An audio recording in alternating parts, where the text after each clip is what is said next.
The holy water hit her skin. Father David shouted the rites of exorcism, but the demon inside her just laughed. This wasn't a possession, this was an invasion. And the church had just realized they had already lost. You are not prepared for what happened in that room. Hit that like button if you want to see the evidence, and subscribe right now because the Vatican tried to bury this case. In the 6th century, the world felt old. It felt defined, carved in stone, and governed by two colossal powers. To the west, in the city of Constantinople, sat the Byzantine Empire. It was the heir to the glory of Rome, a fortress of Christian faith, its golden domes reflecting a power that seemed eternal. To the east, in the heart of Persia, the Sasanian Empire ruled. This was an ancient kingdom, a land of sophisticated art, complex government, and the deep traditions of Zoroastrianism. These two empires were the world. They were the centers of civilization, of philosophy, of law, and of art. And for hundreds of years, they had been locked in an endless, draining conflict. They fought over borders, over trade, and over pride. Generation after generation, they marched their great armies into the borderlands. They exhausted their treasuries and their youth in deserts and mountains, each side convinced of its own righteousness, each blind to the true cost of their struggle. And far to the south, ignored by them both, lay the great Arabian Peninsula. It was not a place of empires. It had no golden domes or ancient palaces. To the great powers in Constantinople and Persia, it was just a backyard. It was a vast, shimmering expanse of sand and rock, a place of emptiness, a blank spot on their maps. But it was not empty. This land was home to a proud and resilient people. The inhabitants were an ethnic and cultural group bound by a common language and a complex code of honor. They were a people of tribes, nomads who moved with the seasons, their lives governed by the search for water and the rhythms of the desert. They were master poets, their words as sharp as their blades. They were fierce in their loyalty to their kin and fearless in the face of the harsh world they had mastered. Their world was filled with spirits and deities. Most of the tribes were polytheists. They worshipped many gods, and their idols were housed in the city of Mecca, a bustling center for trade and pilgrimage. This city, built around an ancient cube-shaped building, was a rare point of peace, a sanctuary where all tribes could come together under a truce to trade and to honor their many traditions. No one, not in the grand halls of Constantinople nor the lavish courts of Persia, could have envisioned that a vast civilization would emerge from this desert landscape. No one could have imagined that the entire order of the world was about to be rewritten. The great empires were old and they were tired. The desert, in its vastness and its silence, was waiting. It was holding its breath, poised on the edge of a transformation that would change the world forever. Into this world, around the year 570, a child was born in the city of Mecca. His name was Muhammad. He was born into a respected tribe, but his early life was marked by hardship and humility. He was an orphan, and he grew up understanding the world from the perspective of those who had little. As a young man, he became known among his people as a trusted merchant, a man of integrity and quiet charisma, a person who could be relied upon to solve disputes. But as he grew older, a deep disquiet settled in his heart. He looked at the world around him, at the bustling city of Mecca.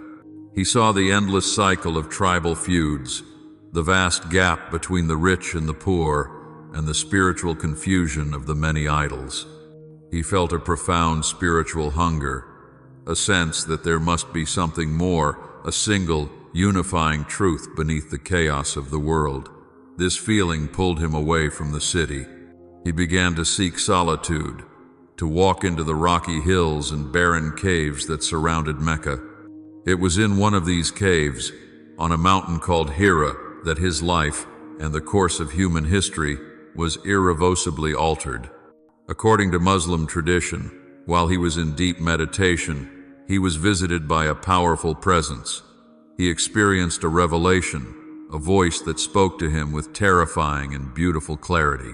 This, tradition holds, was the voice of God delivered through the angel Gabriel. The message was not a new one, but a final one. It declared that there was only one God, the same God who had spoken to Abraham, to Moses, and to Jesus. Muhammad, he was told, was chosen to be the last prophet in this long line.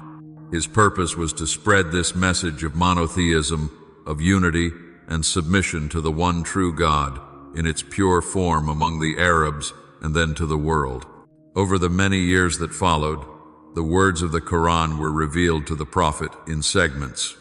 They were verses of stunning poetry and profound spiritual guidance, words that his followers memorized and wrote down, eventually compiling them into the central book of Islam. At first, Muhammad's mission was a quiet one. He spoke only to his closest family and friends. But as he began to preach his message publicly in Mecca, he was not met with celebration. He was met with persecution. His message was a direct challenge to the entire social, economic, and religious structure of the city. He was ridiculed. His followers, most of them from the poor and unprotected classes, faced scorn and hardship. He was an outcast in his own hometown, a lonely voice calling for a radical change in a world that did not want to be changed. The city of Mecca had become a place of great danger. As Muhammad's message of a single, indivisible God gained followers, it also attracted intense opposition. The leaders of Mecca, who profited from the city's status as a center for polytheistic pilgrimage, saw this new movement as a direct threat. The persecution of his followers grew from ridicule and scorn to physical harassment and exclusion. It became clear that this new community could not survive in the city of its birth. Then an offer of hope arrived from a city to the north, a place called Yathrib. This city was an oasis, but it was plagued by its own deep-seated problems. Its tribes were caught in a cycle of bitter feuding that had lasted for generations. They were in desperate need of an outside arbitrator, a trusted leader who could rise above their local politics and bring them peace. They had heard of Muhammad, the man known in Mecca as the Trustworthy, and they invited him and his followers to their city, offering them protection and a new beginning. This journey, this migration, was fraught with peril. It was not a grand procession, but a secret and desperate escape. His opponents in Mecca, hearing of his plan, sought to prevent his departure. But he, along with his closest companion, Abu Bakr, managed to elude the danger, traveling under the cover of night and finding refuge in the caves of the desert before finally making the long journey north. This migration, known as the Hijra, was a turning point. It was so fundamental to the new religion that it marks the beginning of the Islamic calendar, the year 1. When they arrived in Yathrib, the reception was one of hope and relief. The city, which would soon be known as Medina, the city of the Prophet, welcomed them. Here, the entire nature of the movement changed. Muhammad was no longer just a preacher. He became a statesman, a lawgiver, and a leader of a diverse community. He drafted a remarkable document, often called the Constitution of Medina, which was a formal agreement. It bound together the new Muslim migrants from Mecca, the local converts in Medina, and the various Arab and Jewish tribes of the city. It established them all as a single community, an ummah, promising mutual defense, religious freedom, and a system for resolving disputes. This was the moment the idea became a tangible reality. The collection of believers was now a state, with institutions, a social structure, and a shared sense of destiny. In Medina, the community was consolidated. The Prophet and his followers waged wars against their idolater opponents, and the Arab tribes began to unite, not just by blood, but by a shared faith. The new religion had found its home. In the year 632, the Prophet Muhammad passed away. The news sent a shockwave of grief and confusion through the city of Medina. He had been more than a prophet. He was the religious, social, political, and military leader of the entire Muslim nation. His leadership had been absolute and singular. Now, in his absence, a terrible void opened. A crisis loomed. Who would succeed him? Who could possibly hold this young, fragile community together? The question of rightful leadership would become a central, defining theme in the Islamic world for all of history. In the immediate panic, the community's most prominent leaders gathered. Tensions were high, as different groups within the new nation felt they had a right to lead. But they knew a decision must be made quickly, or the unity that had been so difficult to build would shatter.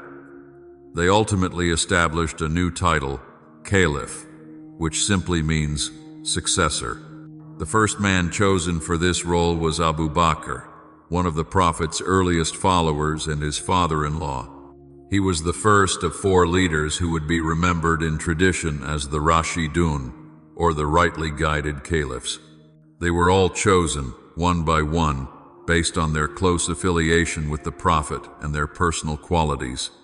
These 4 men, Abu Bakr, Umar, Uthman, and Ali, held power for a period of 30 years. This era is remembered in Muslim tradition as the glory days of Islam. It was a time of perceived piety and simplicity, when the leaders lived humbly and sought to rule according to the principles of their faith. It was during this period that the first Muslim state truly emerged, developing the institutions it needed to govern, such as taxes and a bureaucracy. But this memory of glory is also one of profound tragedy. The glory days were characterized by acute internal tensions. The burden of leadership and the question of who was truly rightful never went away. The newfound unity of the Arab tribes was incredibly fragile. While the new state was expanding outwardly at a stunning pace, it was struggling with internal fractures. The political pressures were immense. Of these 4 rightly guided leaders, only the first, Abu Bakr, passed away from natural causes. The other 3, Umar, Uthman, and Ali, all had their reigns ended in sudden and violent ways. These tragic events left deep and lasting scars on the community, creating political divisions and questions of justice that would haunt the new civilization for centuries to come. From the moment the first caliphs consolidated their power, an almost unbelievable surge of energy propelled the new Muslim nation out of the Arabian Peninsula. The caliphs conducted military campaigns that, in a rapid and colossal process, changed the map of the world forever. For centuries, the known world had been defined by the 2 great empires of antiquity, the Christian Byzantine Empire, the heir to Rome, and the Persian Sasanian Empire. They were ancient, wealthy, and powerful. They were also exhausted, having just concluded a long and devastating war against each other. They were completely unprepared for the new force that was about to strike them both. The Muslim armies, united by their new faith and led by brilliant military tacticians, moved with a speed that confounded their opponents. They advanced north into Byzantine Syria and Palestine. Great and ancient cities like Damascus and Jerusalem, which had been part of the Roman world for centuries, came under the rule of the Caliphate. The Byzantine Empire, though it would survive, was dealt a severe blow, losing many of its wealthiest territories in the east and in North Africa. The fate of the Sasanian Empire was even more dramatic. The Persian state, which had been a rival to Rome for 400 years and a center of art, science, and the Zoroastrian religion, was completely overwhelmed. In a series of decisive encounters, the Sasanian army was broken, its capital city was taken, and its last ruler was forced to flee. The Sasanian Empire did not just lose territory, it collapsed entirely.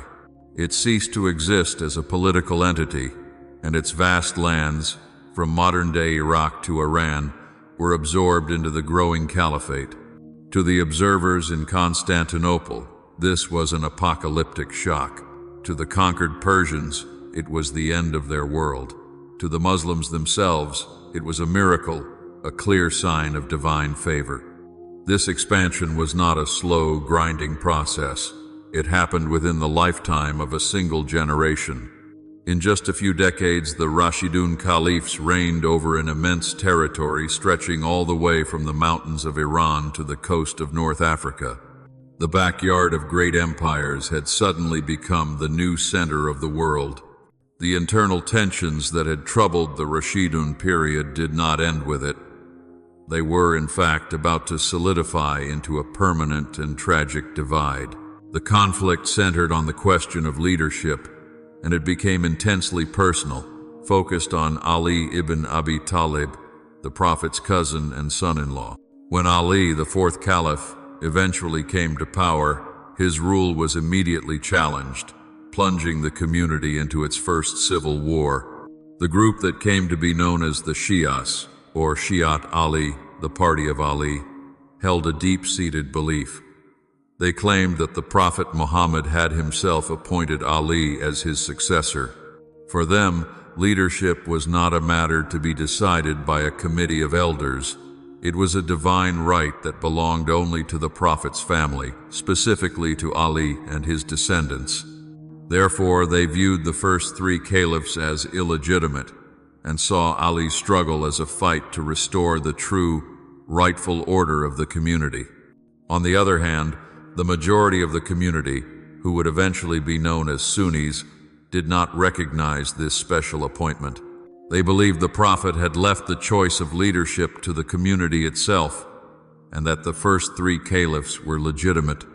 This political divide, born in the years of chaos, was about to become the biggest and most enduring religious rift in Islam. After Ali's own reign was cut short by conflict, power was taken by the Umayyads, an Arab family that settled in Syria. This new dynasty, which ruled from the new capital of Damascus, was seen by Ali's supporters as a corrupt, worldly monarchy, a betrayal of the piety of the early Medina community. This tension reached its heartbreaking climax in the year 680. Ali's son, Hussein, refused to pledge allegiance to the Umayyad Caliph. He, along with a small band of his family and loyal followers, traveled from Mecca, hoping to rally support. On the plains of Karbala, in modern-day Iraq, they were intercepted and surrounded by a massive Umayyad army. The confrontation that followed was not a battle, but a profound tragedy.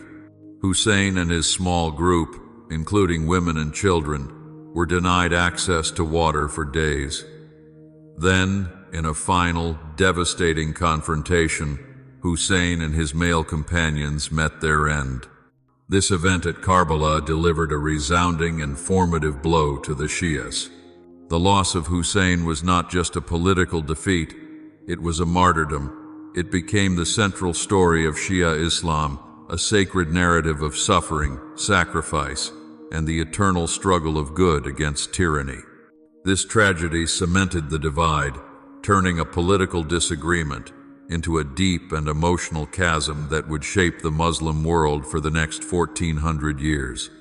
The period of the first civil wars had left deep scars on the young Muslim community, but it also resulted in a profound and permanent change in the nature of its leadership. In the year 661, the Umayyads, a powerful and wealthy Arab family that had long been established in Syria, came to power. This was not merely the crowning of a new caliph, it was the beginning of a new system. The capital of the Islamic world moved from the simple religious austerity of the Arabian Peninsula to the ancient, sophisticated, and worldly city of Damascus. This change of location was symbolic of a much deeper transformation. The Umayyads introduced a new political system, a dynasty, a monarchy, where the position of caliph was no longer chosen by a small group of companions, but was passed down from father to son. This was a profound culture shock for many. The Umayyads were now ruling a vast multicultural empire, and they began to adopt the complex administrative practices of the Byzantine Empire, which they had conquered but also admired. The Caliph was no longer just the commander of the faithful living in a modest home. He was an emperor, ruling from a grand palace, surrounded by a court. The new religion was becoming a worldly empire. This process was perfected by the great Caliph Abd al-Malik. He was a brilliant and ruthless centralizer. He strove to unify his vast domain, strengthening the Arab identity of the empire by making Arabic the official language of the entire administration. He bolstered the bureaucracy and created a single, unified currency for the first time. To announce the power and permanence of this new civilization, he initiated monumental construction projects. His most magnificent achievement was the Dome of the Rock in Jerusalem. This was not just a mosque, but a stunning statement of faith and power. Built on the sacred mount, a site holy to both Jews and Christians, its great golden dome and intricate mosaics were designed to awe and inspire.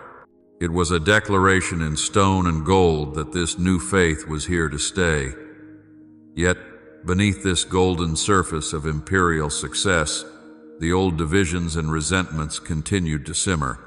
The Umayyads had brought stability, but their rule was also shaken by rebellions and the lingering, unresolved tensions that had created the Sunni and Shia divide. The Umayyad dynasty, now firmly established in the ancient and opulent city of Damascus, was no longer a fledgling desert power. It was a centralized, confident, and ambitious empire.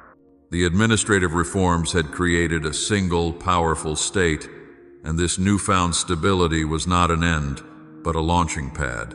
An incredible, restless energy pulsed from the capital, directing the armies of the Caliphate outward in a second great wave of expansion, a wave that would push the borders of their world to the very limits of what was imaginable.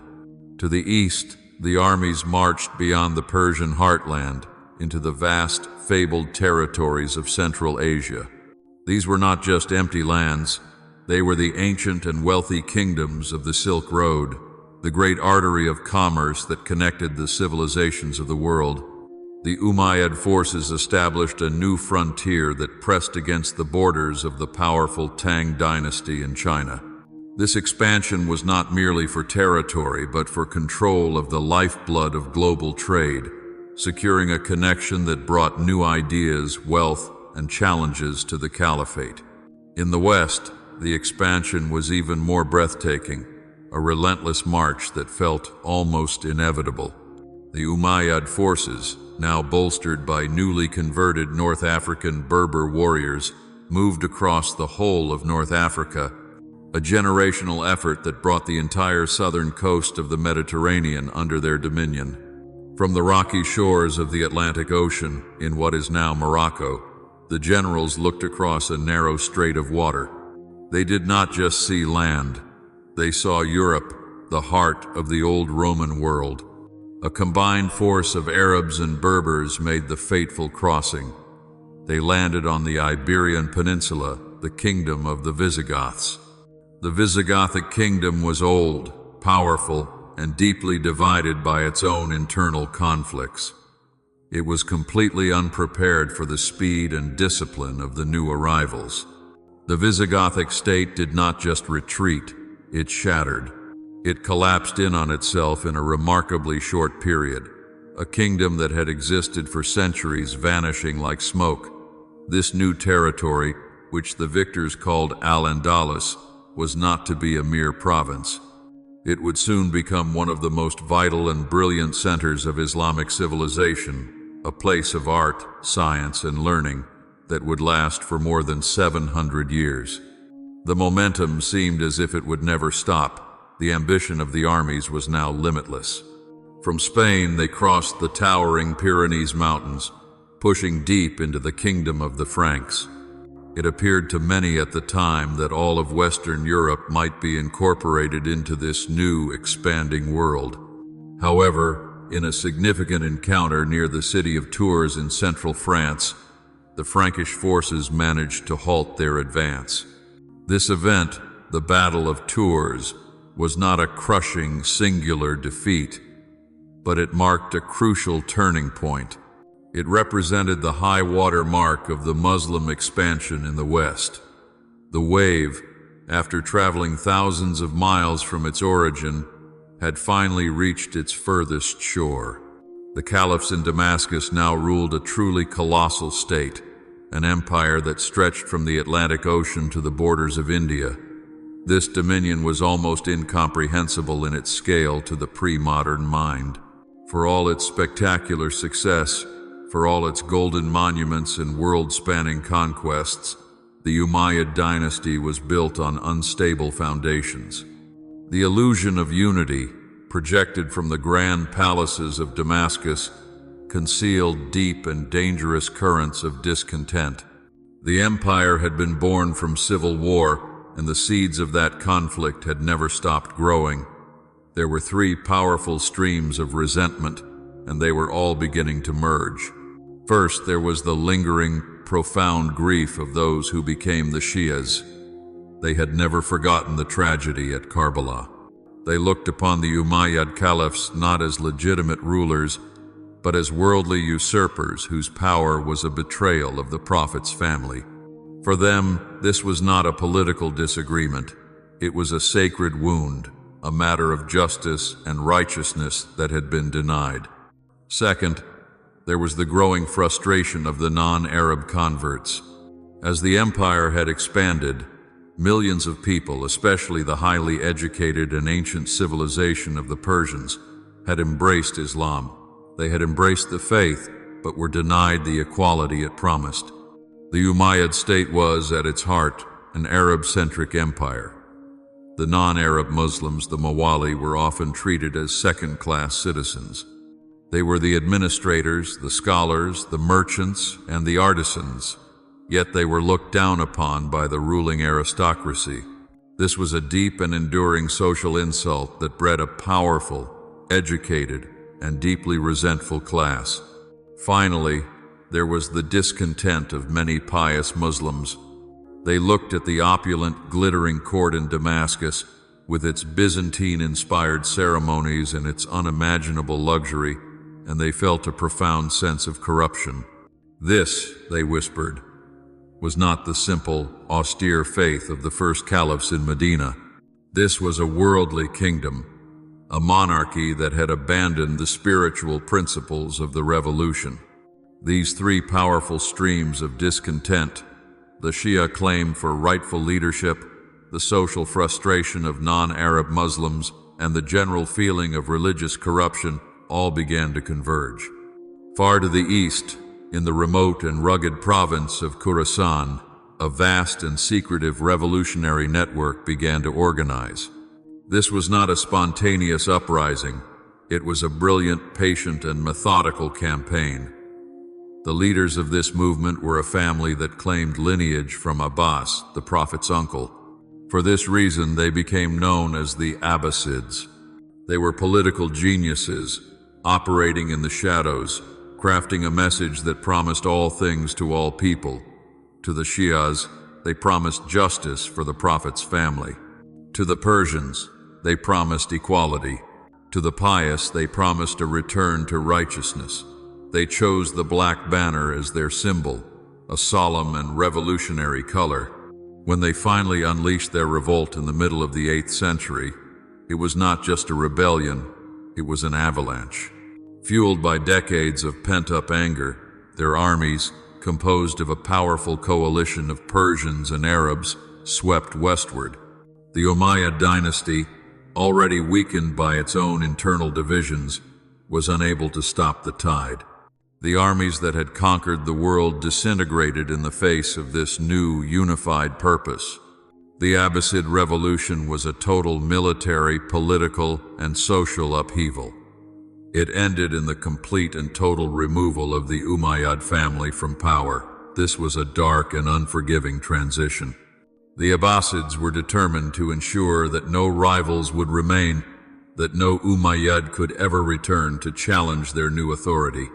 The entire Umayyad ruling line, a family that had governed the Islamic world for nearly a century, was systematically brought to an end. In the year 750, out of this chaos, the Abbasid dynasty rose to power. The black banners were triumphant, and the entire center of the Islamic world, its politics, its culture, and its destiny, was about to be remade. The Abbasid victory was a true revolution, and the new caliphs knew it. They had risen to power on a wave of popular discontent, and they understood that they could not simply sit on the Umayyad throne. To do so would be to become the very thing they had fought to replace. Their first problem was the city of Damascus. It was the capital of their defeated enemy.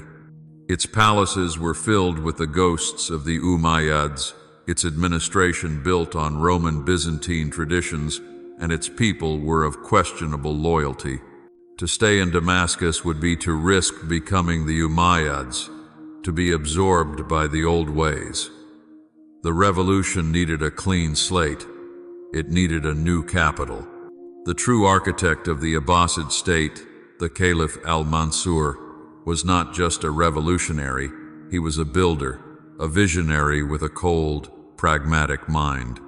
He began the search for a new capital, a city that would be entirely their own.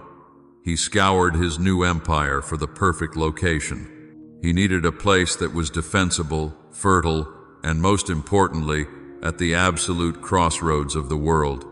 He found it on the flat, fertile plains of Mesopotamia, nestled on the banks of the great Tigris River. It was a site that had been the cradle of civilizations for thousands of years, perfectly placed at the junction of trade routes connecting Asia, the Persian Gulf, and the Mediterranean. Here, in the year 762, al-Mansur began to build his dream. He did not just build a city, he built a concept. He envisioned a perfectly round city, a marvel of urban planning, a powerful statement of his new world order.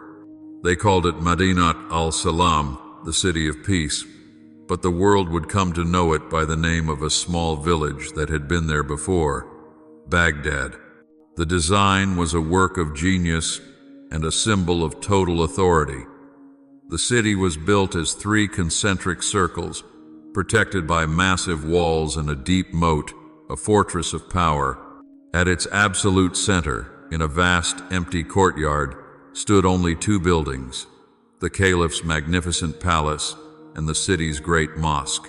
The symbolism was unmistakable. All roads led to the center. All power, secular and religious, flowed from this single point. The city was a physical manifestation of the Caliph's new centralized authority, a capital designed to awe and control. Tens of thousands of architects, engineers, artisans, and laborers were brought from every corner of the empire to realize this grand vision. The city was an immediate and staggering success. It exploded in size, becoming, in a very short time, the largest, most prosperous, and most populous city on earth. It was a magnet. Merchants, scholars, poets, and scientists were drawn to it as the Abbasids poured their immense wealth into making it a global center. This was a profound psychological shift. The Umayyad policy of relentless expansion was over. After a key battle at Talas against the Chinese Empire, which secured their eastern frontier, the Abbasids turned their gaze inward. Their great project was not to conquer the world, but to build a civilization. Baghdad was the engine of this new dream. It was the fertile ground where, secure within its round walls, the intellectual golden age was about to be born. The Abbasid Caliphate, centered in its new capital of Baghdad, ushered in an era of unparalleled cultural and intellectual flourishing. This period is rightly known as the Golden Age of Islamic civilization, a time when Baghdad was the undisputed center of the world's scientific, philosophical, and artistic life. The most legendary ruler of this age was the Caliph Harun al-Rashid, whose name became immortalized in the tales of the 1001 Nights. His court was one of dazzling wealth and boundless curiosity, a place where poets and musicians were as celebrated as generals. Harun al-Rashid was a true statesman, maintaining diplomatic relations with distant kings, including the Frankish Emperor Charlemagne, to whom he famously sent the astonishing gift of an elephant, a creature that caused a sensation in Europe. Harun and his successors, especially his son Al-Mamun, were not just patrons of art, they were champions of knowledge. They poured state resources into a massive intellectual project centered on an institution known as the Beit al-Hikmah, or the House of Wisdom. This was far more than a simple library. It was a translation center, a university, and an academy of sciences all in one. Its grand mission was to gather all of the scattered wisdom of humanity, translate it into Arabic, and then use that knowledge as a foundation for new discoveries. The Caliph sent emissaries to the Byzantine Empire, to Persia, and to India to acquire every important book they could find. Scholars of all faiths and backgrounds, Christians, Jews, and Muslims, worked side by side in Baghdad, translating the great scientific and philosophical works of the Greeks, Persians, and Indians into Arabic. They translated the philosophy of Plato and Aristotle, the mathematics of Euclid, the medicine of Galen, and the astronomy of Ptolemy. This massive translation movement was the bedrock of massive original scholarship. Building on these ancient texts, scholars in Baghdad made revolutionary breakthroughs. They invented algebra, developed the principles of optics, made huge strides in medicine, created more accurate astronomical charts than had ever existed, and penned timeless works of poetry and philosophy. For centuries, the intellectual energy radiating from Baghdad was a beacon that illuminated the world. Herein lies the great paradox of the Abbasid era. Even as the caliphs in Baghdad were presiding over the most brilliant intellectual and cultural golden age in the world, their actual political and military power was beginning to disintegrate. The empire was simply too vast, and the distances too great, to be governed effectively from a single city in an age before modern communication. From the middle of the 9th century onward, the story of the Abbasids is one of a slow, steady loss of control. The caliph, in his magnificent palace in Baghdad, was a remote figure. Ambitious local governors, powerful generals, and entire dynasties began to assert their independence. This fracturing happened in stages. In the far west, the Iberian Peninsula, which we call Islamic Spain, was never ruled by the Abbasids at all. A single member of the Umayyad family had escaped the revolution and established a powerful, independent state there. Then, in North Africa, local rulers became kings in all but name, paying only symbolic respect to Baghdad. More alarmingly, in the east, in the Persian lands that had been the heart of the Abbasid revolution, powerful new Persian dynasties emerged.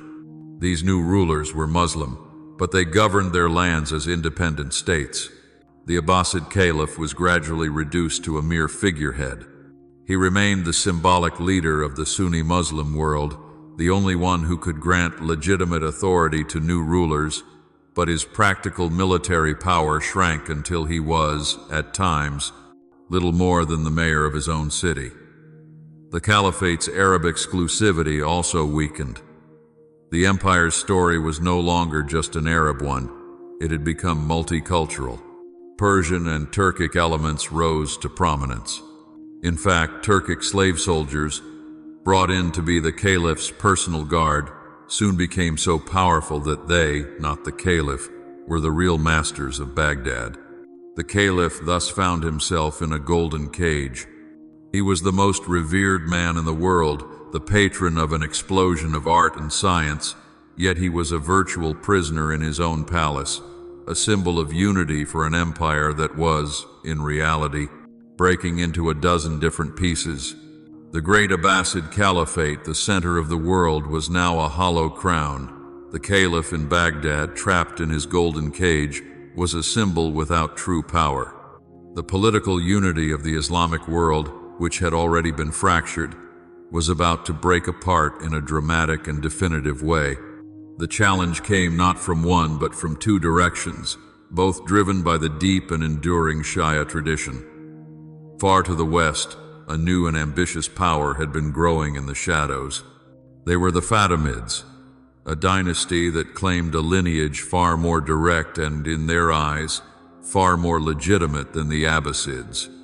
They traced their line back to Fatima, the Prophet's own daughter and the wife of Ali. This was not just a political claim, it was a profound religious and ideological challenge. The Fatimids were a brilliant and ambitious Arab Shia dynasty. They did not just want territory, they wanted to overthrow the Abbasid Caliph in Baghdad, whom they viewed as a usurper. They spread their influence across North Africa, and in the year 969 they achieved their greatest triumph. They conquered Egypt. There they founded a magnificent new capital city, Cairo, a city built specifically to rival and one day replace Baghdad. From Cairo they ruled a shadow caliphate, a powerful empire that stretched across North Africa and into Syria. They managed vast networks of missionaries, and their very existence caused a deep sense of panic among the Sunni caliphs in Baghdad. For an impressive 200 years, these two caliphates, one Sunni in Baghdad, one Shia in Cairo, would exist side by side, each claiming to be the true leader of the entire Muslim world. But even as this great external rival was rising, the caliph in Baghdad faced a more immediate and humiliating challenge from within. From the mountainous regions of Persia, a new family of warriors had risen to prominence. They were the Buyids, a fierce and powerful Persian dynasty. The Buyids were also Shias. They were not ideologues like the Fatimids, but pragmatic military men. They saw the weakness at the heart of the empire, and they seized it. In the year 945, the Buyid army marched into Baghdad itself and took control. What followed was the ultimate political irony. The Buyids, despite being Shias, chose not to oust the Sunni Abbasid Caliph. They understood his immense symbolic value. Instead, they kept him on the throne as a puppet. The Caliph was a prisoner in his own palace, his name still read in the Friday prayers, his face still on the coins, but his political and military power was gone. The Buyid emirs, or commanders, ruled the state. This period also saw a great revival of Persian culture. The Persian language, which had received a severe blow with the Arab conquest, was reborn, now written in the Arabic script. The Islamic story was no longer only an Arab one. It was now a deeply multicultural and politically divided world, with the true caliph, the supposed leader of all Muslims, living as a prized captive of a rival sect. The 10th and 11th centuries saw the Islamic heartlands fractured and weak. The Abbasid Caliph was a puppet of the Shia Buyids. The Shia Fatimids in Egypt challenged his very existence. The once great unified empire was a tapestry of competing dynasties. It was into this divided world that a new and transformative force appeared, emerging from a place most in the centers of civilization knew little about: the vast, windswept steppes of Central Asia. This was a land of endless grasslands, harsh winters, and a sky that stretched forever. It was the home of the Turkic peoples, a collection of nomadic tribes whose lives were based on horses and livestock. They were among the most skilled mounted archers the world had ever known. Political and climatic challenges on the steppes began to push these tribes southward into the orbit of the great Muslim empires. Their arrival in the Middle East was not a single event, but a deep, rolling process that happened in 3 stages. The first was conversion. As these Turkic tribes encountered the civilization to their south, Many of them adopted Sunni Islam, embracing the faith with a fresh and fervent energy. The second stage was migration, as they moved into the lands of Persia and beyond, often seeking employment as soldiers. The third stage was political takeover. Their military skill was unmatched, and they soon became the power behind many thrones.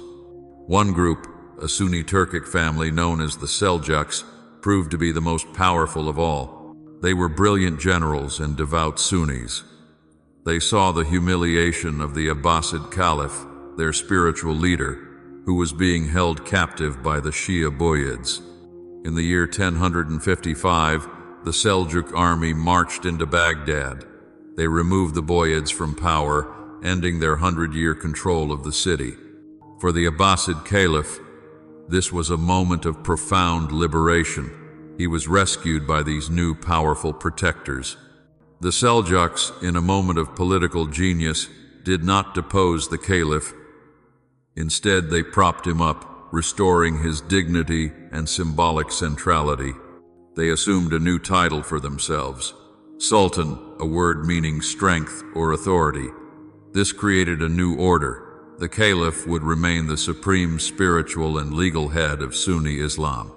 The Sultan would be the one to wield actual military and political power, acting as the Caliph's defender. The Seljuks became the champions of a great Sunni flowering, defending the Abbasids against the threat of the Shia Fatimids. This new power would soon be tested. In the year 1071, at the Battle of Manzikert, the Seljuk Sultan Alp Arslan defeated the entire army of the Byzantine emperor. This was a victory of staggering consequences. It shattered the Byzantine defenses in Anatolia, opening that vast peninsula to the mass migration of Turkic tribes. The bedrock of modern Turkey was being formed. In the year 1095, as the Islamic Middle East was consumed by its own complex politics, a new threat emerged from a direction no one had anticipated. The Seljuk Empire was strong but vast. The Fatimids in Egypt remained a powerful rival. In Baghdad, the Caliph and the Sultan were locked in their new political arrangement. No one was looking to the West, to Europe. For centuries, the Muslim world had viewed the lands of the Franks as a remote and unadvanced region. They were a civilization with a culture that, in the eyes of the scholars in Baghdad and Cairo, was inferior to their own. This perception was about to be shattered. In Europe, the Catholic Church, in a move of profound religious and political energy, had issued a call. The declared goal was a holy one: to liberate the sacred places of the Middle East, especially the city of Jerusalem, from the hands of Muslim infidels. This call unleashed an unprecedented movement. Waves of European forces, driven by a powerful conviction, began the long and arduous journey to the east. The Islamic world was taken completely by surprise. The political landscape was so divided that the local Muslim rulers were unable to form a united front. They were busy with their own rivalries and underestimated the strength and resolve of this new enemy. The European forces, known as the Crusaders, marched down the coast of the Mediterranean Sea. They were organized, determined, and fighting for a cause they believed was just. City after city fell. Then, in the year 1099, they reached their ultimate goal, the holy city of Jerusalem. They laid siege to the city, and after a short period they breached its walls and occupied it. The capture of the city was a moment of profound shock and horror for the Muslim world. Jerusalem, a city holy to all three faiths, had been taken. The victors established several new states on the shores of the Mediterranean, building massive castles and ruling over the local population.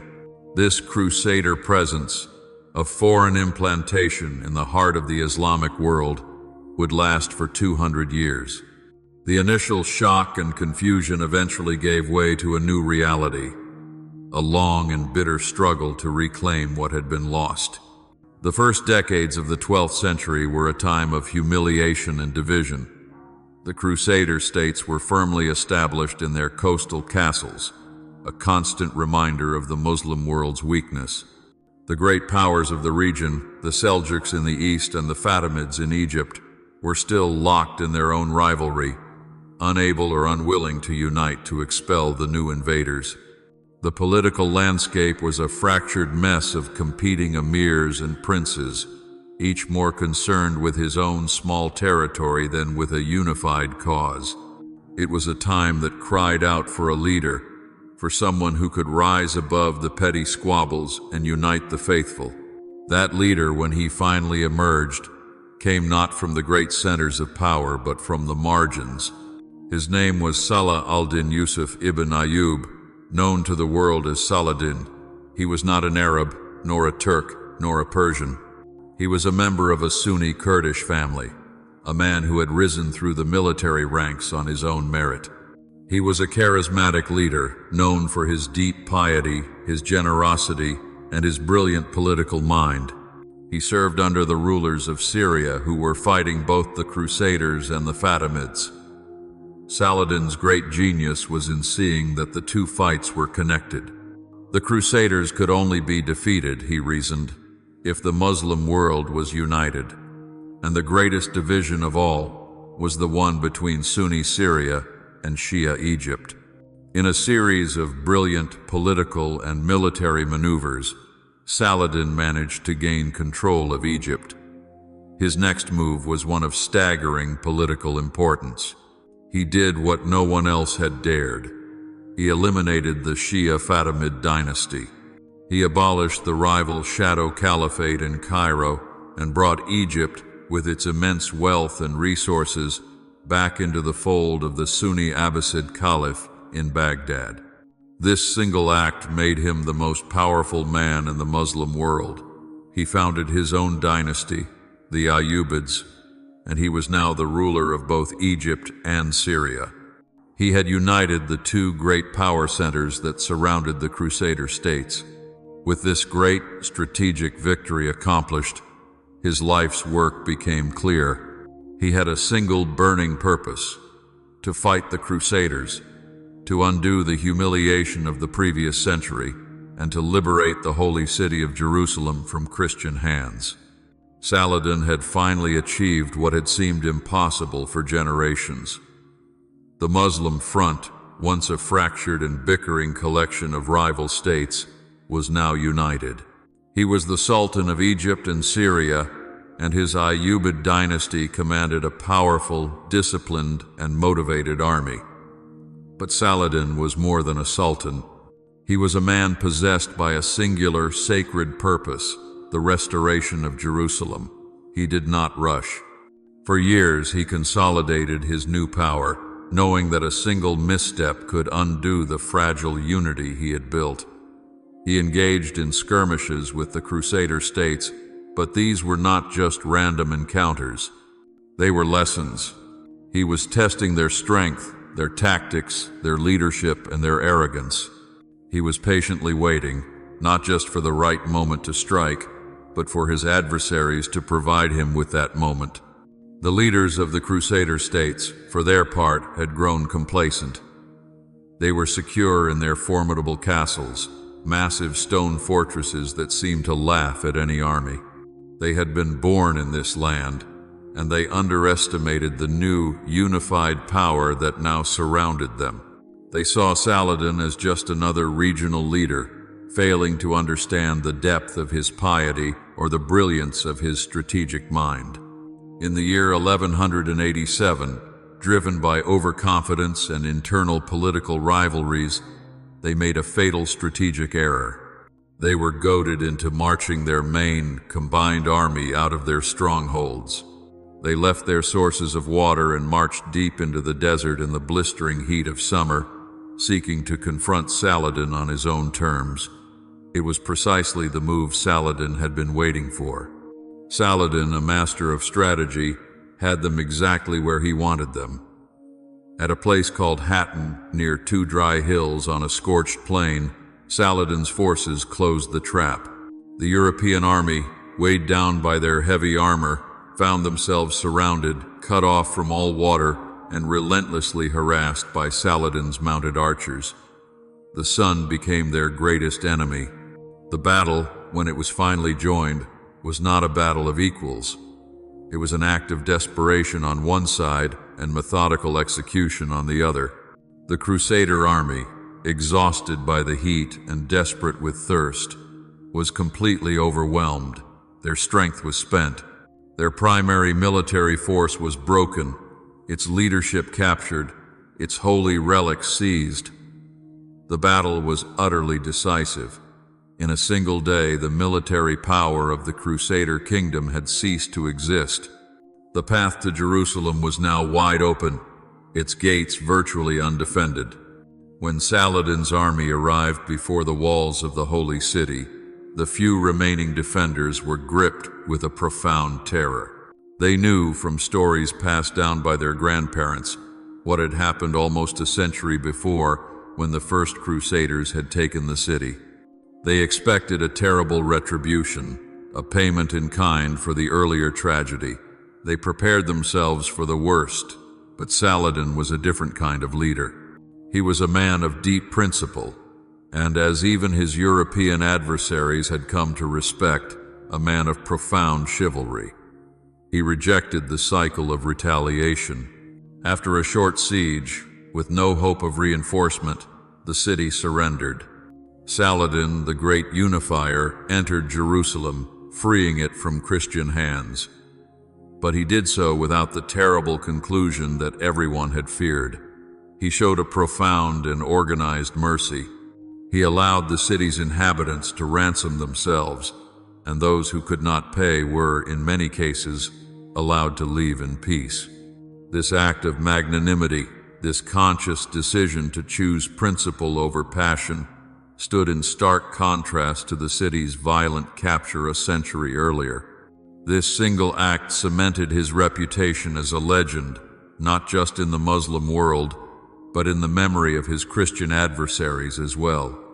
The blow to the Crusaders was severe and permanent. Although they would cling to a few coastal cities for another 100 years, they had lost their greatest prize, the very purpose of their presence in the Middle East. The one thing that had unified and justified their entire endeavor was gone. While Saladin was unifying the western part of the Islamic world against the Crusaders, the East was undergoing its own transformations. The great Seljuk state, which had rescued the Caliph, had itself collapsed from internal divisions. In its place, a new and formidable regional power had risen, the Turkic Khwarezmian Empire. This new state, once a vassal of the Seljuks, had expanded to control a vast territory, including all of Iran and parts of Central Asia. They were the new eastern wall of the Islamic world, a powerful and confident empire. But this empire, and the entire civilization it protected, was about to face a storm unlike anything in human history. Far away, in the remote steppes north of China, a new political and military force had been forged. A leader named Temujin had united the various nomadic Mongol tribes, and in the year 1206, he was proclaimed Genghis Khan, the ruler of all. The Mongols were, like the Turks to their west, a nomadic people, legendary as mounted archers, but they were bound by an iron discipline and a singular vision of conquest. Under Genghis Khan and his descendants, the Mongol Empire expanded with a speed and ferocity that defied belief. It was seen as invincible and merciless. In just a few decades, it became the largest contiguous land empire in human history. At first, this was a distant problem, a story from the far edge of the world. Then, the Mongol Empire arrived at the borders of the Khwarezmian state. In an ill-advised and fateful move, the Muslim rulers of the Khwarezmian Empire mistreated and then executed Mongol merchants and envoys. This was an unforgivable insult to the great Khan. The response was not a war, but an apocalypse. The ensuing bloodbath, a wave of destruction, brought the complete and total end of the Khwarezmian Empire. The great cities of Central Asia, centers of learning and trade, were reduced to rubble. By the mid-13th century, the Mongols, under Genghis Khan's descendants, ruled all of Persia, the Caucasus, and most of Anatolia. A new, terrifying, and seemingly unstoppable power now stood on the very doorstep of Baghdad itself. The year was 1258. Baghdad, the city of peace, had endured for 500 years. It was no longer the great political power it had once been, but it remained the symbolic and intellectual heart of the Islamic world. Its great libraries, like the House of Wisdom, were repositories of a golden age of science, philosophy, and art. The Abbasid Caliph, a man named Al-Mustasim, was the 37th in a line stretching back to the Prophet's own uncle. He was a symbol of this continuity, a figure of immense reverence, even if his true power was limited. The Mongol storm, which had laid waste to the Khwarezmian Empire, had now consolidated in Persia under the rule of Hulagu Khan, a grandson of Genghis Khan. Hulagu's ambition was not yet satisfied. He turned his gaze south, to the ancient capital of the Caliphate, and he demanded that the Caliph surrender. The Caliph, isolated in his palace and trusting in the 5-century legacy of his dynasty, made a fatal miscalculation. He refused to submit to the non-Muslim hordes. He believed the spiritual power of his office and the walls of his great city would protect him. In 1258, Hulagu's massive army, an engine of conquest, besieged Baghdad. The city that had been the largest and most prosperous in the world was unprepared for the siege. The Caliph's refusal had sealed its fate. The city fell. What followed was a civilizational trauma. The great city was razed to the ground. Its inhabitants were subjected to a terrible fate. The great library of the city, the House of Wisdom, was no more. According to legend, the waters of the Tigris River ran dark with the ink of countless destroyed books. This event, the fall of Baghdad, is universally seen as the final, tragic end of the Islamic Golden Age. The Caliph himself was captured. His 500 years of Abbasid leadership had come to an abrupt and brutal end.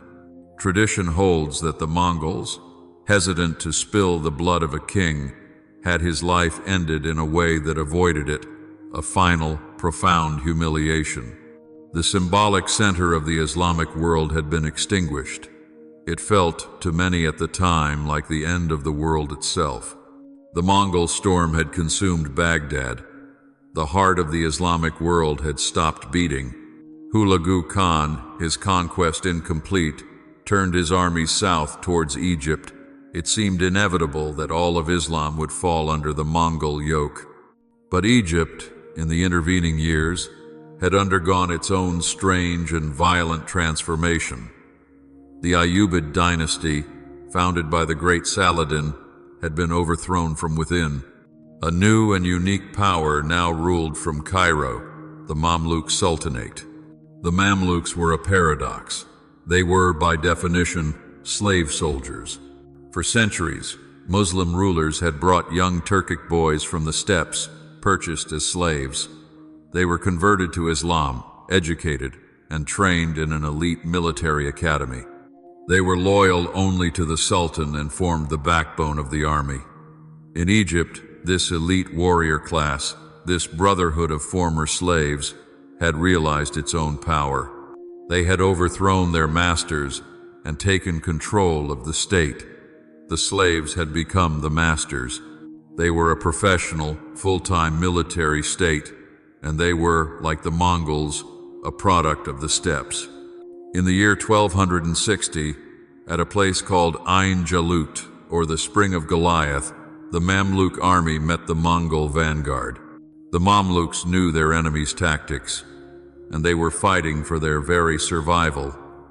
In a stunning and decisive confrontation, the Mamluks defeated the Mongols. This was the first time a Mongol army had been unprecedentedly halted in a major field battle. Their aura of invincibility was broken. The Mamluk Sultan, Baybars, who had been instrumental in this victory, went on to crush the remaining Crusader strongholds, paving the way for their final collapse. This double victory over the Mongols and the Crusaders earned the Mamluks the undisputed image of the defenders of Islam. To legitimize their rule, Baybars even re-established the Abbasid Caliphate in Cairo, inviting a survivor of the family to be a symbolic religious figurehead. The world had been irrevocably changed. The Mongol Empire itself splintered, and in a final, incredible irony, many of the Mongol dynasties converted to Islam. But in the West, on the ruins of the Byzantine and Seljuk lands in Anatolia, a new seed was being planted. Around the year 1300, a man named Osman emerged as the leader of a small Turkic Muslim principality. He and his descendants, the Ottomans, fought the fading Byzantine Empire. In the year 1453, using newly invented gunpowder technologies, the Ottoman Sultan Mehmed II captured the uncapturable city, Constantinople. This ended 1,000 years of Byzantine rule. Later, the Ottoman Sultan Selim captured Cairo, terminated the Mamluk state, and declared himself the new Caliph, the new leader of Sunni Islam. A new, powerful, and stable Islamic gunpowder empire was born, rising from the ashes of the old. The story had not ended. It had been transformed and was entering its new, early modern age. When looking back at this incredible story, spanning 1,000 years, it is easy to see only the rise and fall of empires. We see the great conquests, the shifting of borders, and the clash of armies, but I believe this is, at its heart, a profoundly human story. It is a story about the power of an idea and the desperate, flawed, and sometimes beautiful human struggle to build a world around it. What strikes me most is the cycle of unity and division. The moments of greatest achievement, the moments that changed the world, came from unity. A single, unifying idea allowed a small group of people to emerge from the desert and create a global civilization. Later, it was the genius of a unifier like Saladin that allowed him to heal a great political divide and achieve his life's purpose. His story teaches us that true strength is not just about power, but about the wisdom to bring people together. His choice to show mercy at Jerusalem, to consciously break a cycle of retribution, feels like a lesson that echoes through the ages. Conversely, the story's most profound tragedies are born from division. The internal fractures that appeared so early, the conflicts that created a rift that would last for centuries, feel like a deep human loss. It reminds us that the most dangerous enemy is often not the one outside the gates, but the disunity that we allow to grow within our own communities.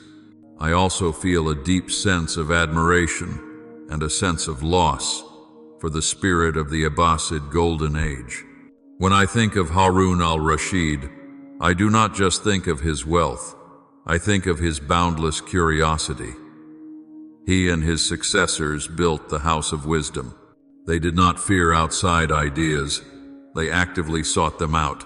They translated the knowledge of the Greeks, the Persians, and the Indians. This tells me that a civilization is at its most confident and its most brilliant when it is open, when it is curious, and when it values knowledge above all else. The fall of Baghdad to the Mongols is, for me, the story's most heartbreaking moment. The destruction of that great library was not just a loss for one people, it was a loss for all of humanity. So what is the lesson for us, living in our own complicated time? I believe it is a simple but powerful one. Civilization is a fragile treasure. It is not a fortress of stone, but a garden of ideas, of art, and of knowledge. It takes centuries to cultivate, but it can be lost in a single generation. This history teaches us that we must be the guardians of our own houses of wisdom. We must be the ones who choose unity over division, curiosity over fear, and compassion over the desire for retribution. That perhaps is the most important story of all. If this story touched your heart, please give this video a like. It helps the light reach others who may need it. Share your thoughts and reflections in the comments below. I would love to hear what part spoke to you most. And if you wish to continue this journey of quiet stories, faith, and healing, subscribe to the channel so you never miss the next chapter. May the light stay with you, always.